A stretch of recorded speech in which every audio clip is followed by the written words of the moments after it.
Numri i personave që lënë shtetësinë shqiptare rezulton të jetë 2 herë më i lartë se i atyre që marrin pasaportën shqiptare. Vetëm në 4 muajt e parë të këtij viti, presidenti Bujar Nishani ka firmosur një seri dekretesh për të mundësuar lënien e shtetësisë shqiptare. Bëhet fjalë për 143 persona, të cilëve u është dhënë mundësia në këto 4 muaj nga kreu i shtetit të lënë shtetësinë shqiptare.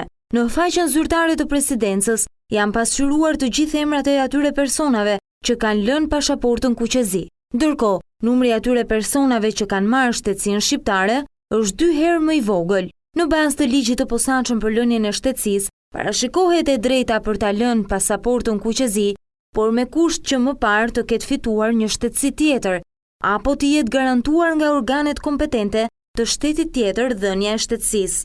Pra të gjithë këta persona që u është dekretuar nga presidenti lënia e shtetësisë shqiptare, kanë marrë një tjetër shtetësi ose një premtim nga instancat shtetërore të vendit pritës.